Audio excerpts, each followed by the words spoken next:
O depoimento a seguir faz parte do banco de dados criado pela Fundação Sousandrade, com o objetivo de reunir informações sobre a trajetória da Rádio Universidade FM ao longo dos seus 34 anos de existência.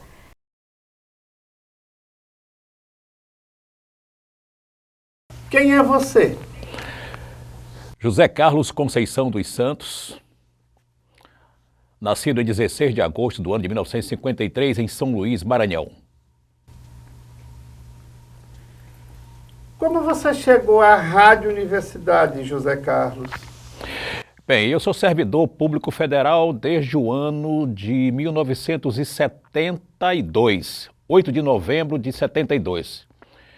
E durante toda essa trajetória minha, dentro dessa instituição de ensino superior, que quando eu entrei ainda era o fim da Universidade Católica, começando a Fundação Universidade do Maranhão e depois se transformou em Universidade Federal do Maranhão. Bem, com a construção da rádio, na gestão do professor Jerônimo Pinheiro, que era o reitor à época, e eu vim convidado para vir para a emissora, não é? Através do jornalista Zeca Soares, que me localizou exatamente na Rádio Cidade FM, onde eu apresentava um jornal na rádio, e ele pediu que eu viesse até a universidade, a Rádio Universidade, conversar com o professor Guilherme Rezende e o professor Raimundo Nascimento, que esses dois são os idealizadores, os fundadores da Rádio Universidade FM. Então eu vim, conversei com o Zeca Soares, com os dois professores, Guilherme Rezende e o professor Raimundo Nascimento, que também era professor da Escola Técnica Federal do Maranhão e residia no bairro de Monte Castelo.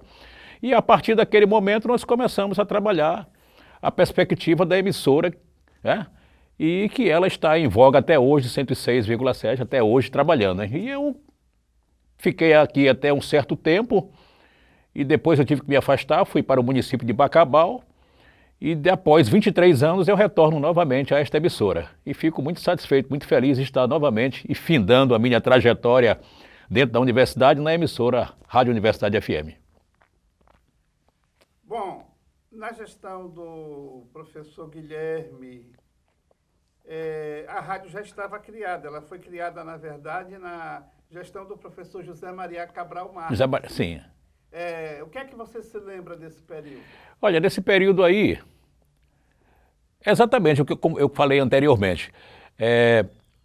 Eu cheguei aqui, José Maria Cabral Marques foi reitor durante muito tempo, né? A gente sabe disso, um reitor das antigas, teve toda a sua trajetória dentro dessa instituição. E essa conversação eu acho que gerou exatamente já, acho que na gestão dele, mas a gestão que a rádio foi entregue mesmo foi na gestão do professor Jerônimo Pinheiro. E depois, na sequência, veio o professor Aldir Melo de Araújo. Quais as dificuldades que você encontrou para desenvolver suas atividades na rádio? Olha, a rádio inicialmente, né, ela era composta pelo professor Carlos Alberto Sabarros, que era o diretor da emissora na época, né? E a rádio era uma rádio pequena, né? Pequena, não só pelo aspecto físico, mas também no seu corpo técnico, né? A gente tinha muito pouca gente. Então, no início, eu confesso que foi um pouco difícil, porque eu era praticamente só, né? Então eu apresentava vários programas sozinho, né? Depois foi chegando mais pessoas, né? Como a Hélia Borges, foi chegando a Dalva, foi chegando a Rosa Santos, foi chegando outros atores que se envolveram na emissora e ela ficou funcionalmente muito grande, né? E deu conta do recado. A gente fez um belo trabalho nessa fase. Depois veio a professora Zeni Lins Pontes, né? E outra baluarte, lutadora pela emissora, e a gente deu conta do recado e até hoje, na gestão do professor Euclides, estamos dando conta do recado. Esta é a emissora da universidade, é a emissora que as pessoas gostam, ela é diferente, é uma rádio que foi feita só para música, né? Hoje tem um jornalismo e tal, mas é muito pequeno, mas ela é uma rádio musical, né? Esta é a Rádio Universidade FM. Você encontrou barreiras para desenvolver suas atividades aqui na rádio? Não, nenhuma barreira eu encontrei na universidade, na Rádio Universidade. Tudo foi feito a contento, dentro do prazo, dentro de como a gente poderia fazer, de acordo com o cronograma da emissora e o cronograma também da Fundação Souza Andrade, né? Não existia nada de barreiras, cada um tinha o seu programa, seu espaço, né?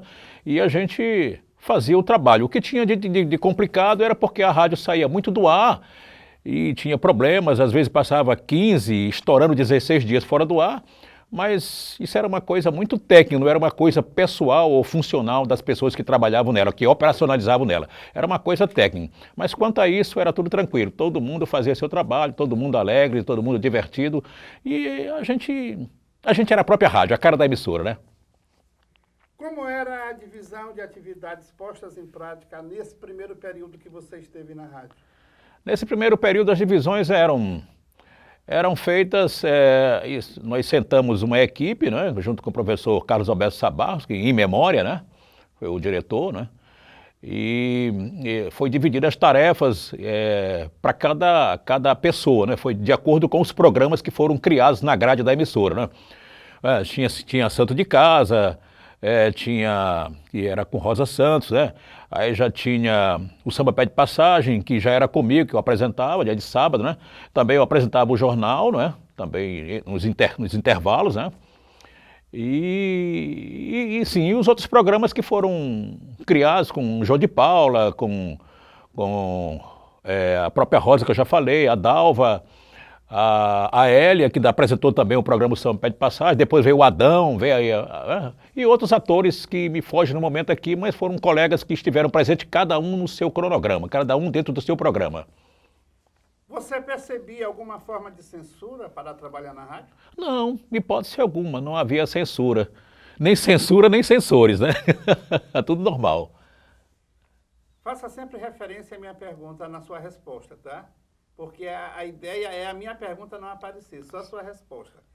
Quais as principais orientações programáticas para serem executadas na rádio? As orientações eram muito cuidado com o que a gente fazia, né?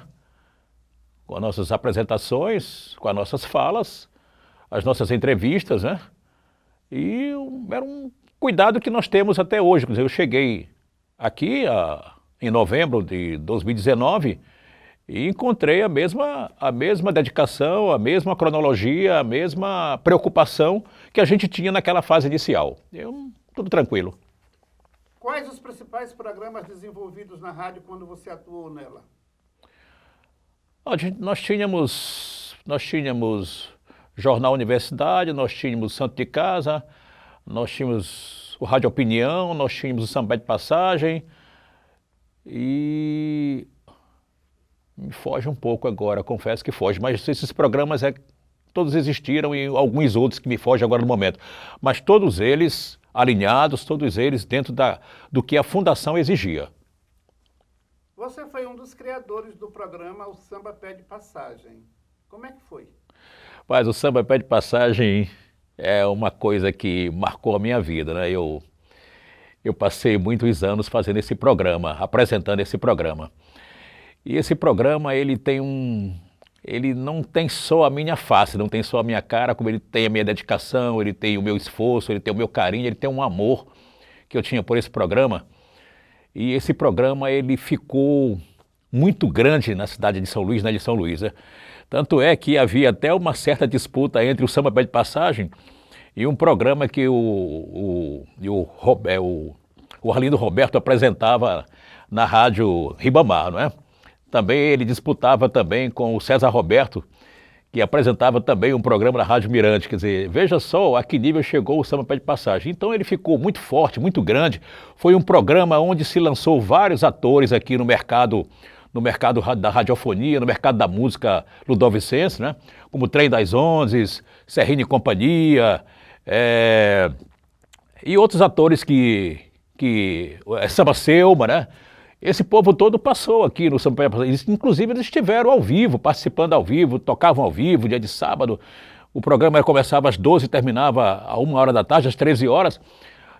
Mas era um programa fantástico, muito bom, uma coisa assim divina, uma coisa musicalmente divina. Eu tenho um carinho muito especial por esse programa. Como você percebia a aceitação ou não da programação da rádio? Olha, a aceitação da emissora era o seguinte, eu percebia a aceitação em função das pessoas que vinham até a emissora e traziam músicas que eles queriam ouvir, e às vezes eu saía, terminava o programa, e eu saía para dar uma volta em certos bairros aqui como Anjo da Guarda, Fumacê, Gancharia, Vila Nova, Saviana. Eu dava uma volta pelo centro, dava uma volta pelo Renascença, pelo São Francisco. Então, as pessoas começaram a dizer, rapaz, esse programa é ótimo, esse programa é legal, é um horário de praia, era um horário exatamente que se pegava o pessoal na praia, nos barzinhos, né?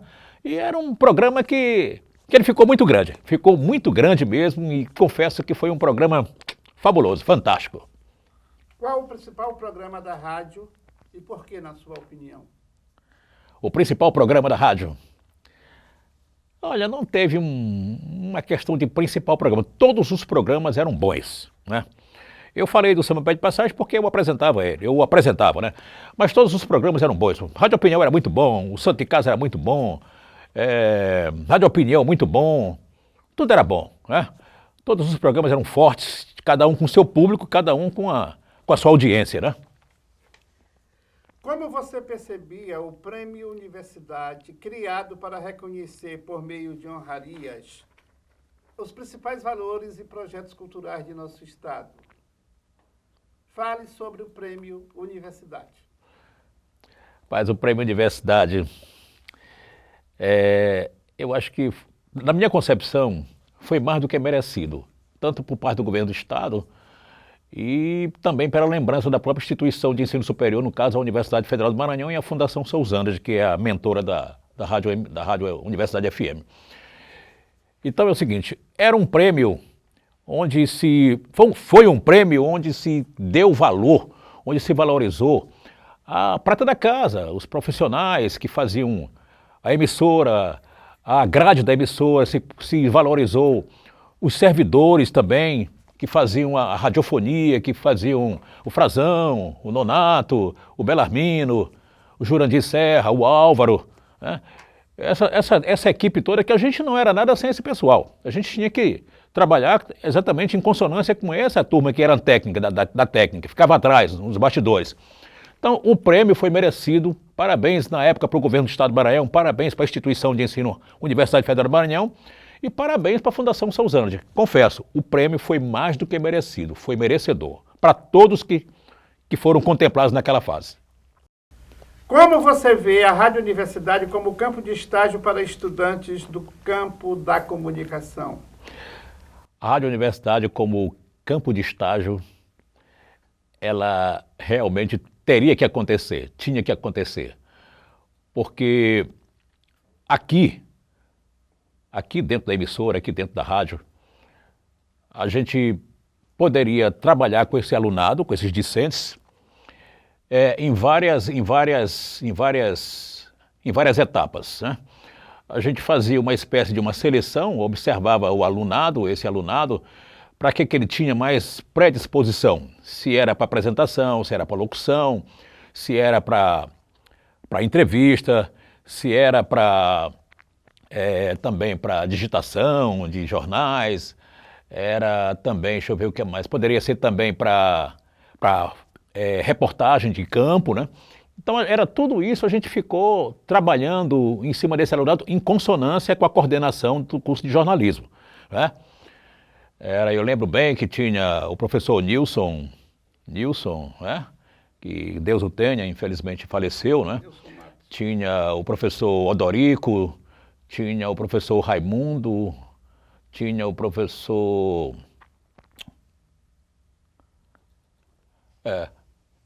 alguns professores que trabalhavam nessa coordenação. Então a gente dividia as tarefas com esse alunado, com esses discentes. Bem, aí, bem lá, surgiu quem? Lá surgiu Marcos Figueiredo, lá surgiu Giza Franco, lá surgiu Cecília Leite, lá surgiu a Mônica Moreira Lima, Lá surgiu o João de Paula, né? Surgiu o Ferreira Júnior, quer dizer, surgiu uma gama de pessoas que eram discentes, mas que estavam operacionalizando na Rádio Universidade e que depois eles vieram a se incorporar também à Fundação Sousandrade. Para você ver que o campo de estágio ficou tão grande, tão forte, né, que eles, alguns desses atores, desses nomes citados, ficaram como servidores da Fundação Sousandrade. Conceitue a Rádio Universidade no meio cultural ludovicense. A rádio foi incorporada rapidamente ao meio cultural ludovicense, através da música, através dos programas de reportagem, através dos programas como a apresentação de Cacuriá, da Dona Teté, a apresentação do folclore Bumba Meu Boi, das músicas de quadrilha, né? E também valorizando os cantores, os músicos da cidade, né? Da cidade, como César Teixeira, Gerude, Jorge Tadeu, César Nascimento e outros cantores, outros intérpretes e outros compositores que fazem música até hoje, né? Então, em função disso, a rádio foi, de imediato, ela foi instantânea. Ela entrou para o calendário cultural da cidade de São Luís. A Rádio Universidade tem futuro no meio acadêmico e social de São Luís? A rádio tem futuro? A rádio é uma rádio futurista, né? Ela sempre foi uma rádio futurista. Ela, apesar de, naquela época da fundação, eu acho que foi muita ousadia, muita coragem dos atores daquela época. A gente já era futurista. Imagina agora que estamos no ano de 2021, né? Agora mesmo é que ela é uma emissora do futuro, do amanhã, do depois de amanhã. Enfim, ela é uma emissora que ficará. Alguns atores vão partir, vão deixar de existir, mas a emissora vai permanecer sendo sempre a Rádio Universidade FM, a rádio do futuro. É importante a expansão da rádio para atingir todo o Maranhão? A expansão dessa emissora é importantíssima. Eu acho até que ela na época não tinha tanta expansão, né? Ela entrava sempre aqui na Grande Ilha, né? Mas hoje ela já é uma emissora que ela já vai bastante longe, não é? De um certo tempo para cá, mas hoje nós estamos falando de 2021, ela é uma emissora bastante abrangente. Por exemplo, tem momentos em que eu estou em determinado local, fora da Ilha de São Luís, e eu consigo ouvi-la.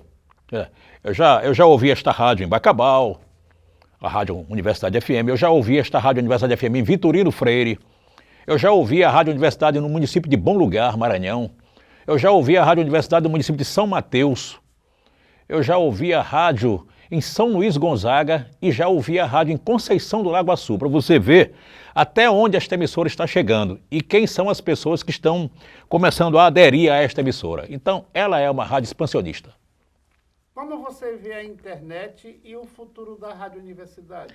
As duas caminham juntos, internet e Rádio Universidade caminham juntos. Tanto é que tudo isso que eu citei agora, nesses municípios que eu falei, foi tudo através da internet, né? Através da internet que eu estou ouvindo as pessoas que moram nesses municípios, que eu também levo o nome dessa emissora nesses municípios. Então, a emissora, ela caminha junto, as duas são interligadas. Internet e Rádio Universidade são sócias, são parceiras. A política interfere na gestão da rádio? Política é uma coisa necessária, né? Ela, em todas as situações, não se pode se viver distanciado da política, né?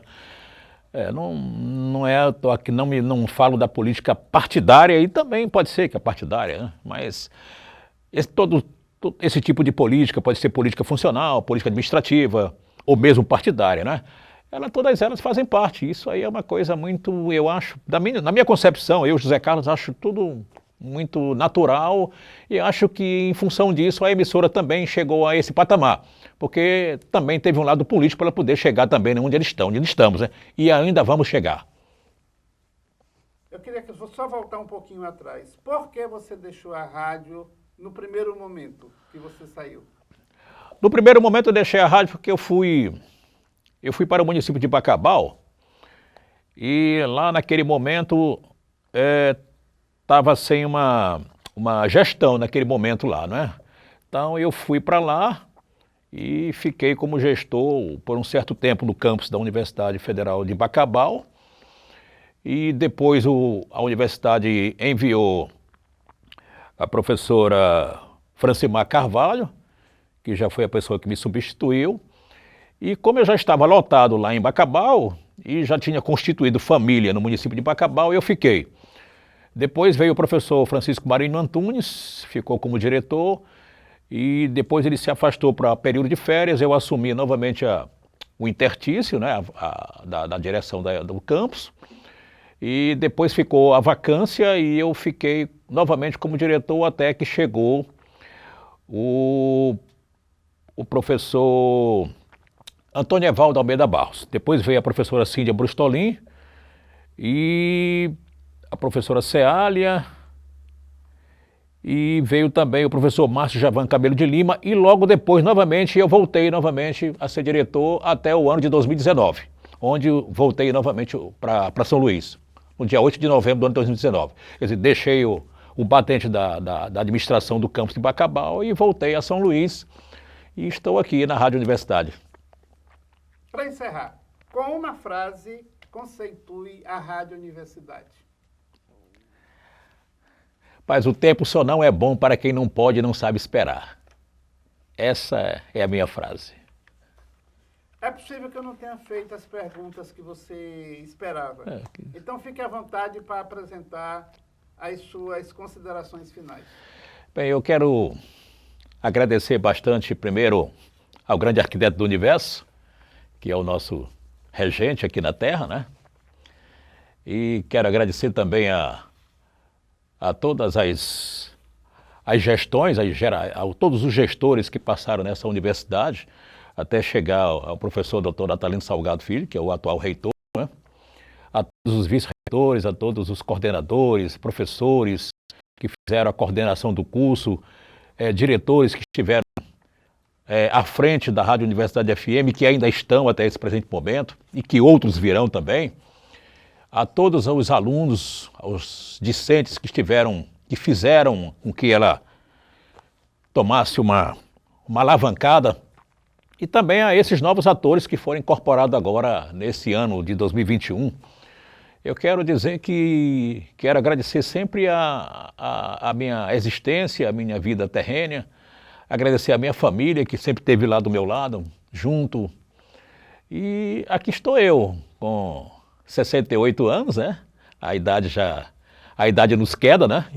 Felizmente a idade nos queda, né? Mas eu estou aqui e pretendo, talvez no ano de 2022, no início, pendurar o tênis, né? Acho que já está no tempo de pendurar o tênis. Um abraço para todos, muito obrigado, foi um imenso prazer conversar com vocês e um coração batendo para todos vocês. Muito obrigado, Carlão. Só queria... Por que Carlão? Assim. Essa história do Carlão foi o seguinte. Eu tenho 1,75 m de altura. Eu pesava 98 quilos. Né?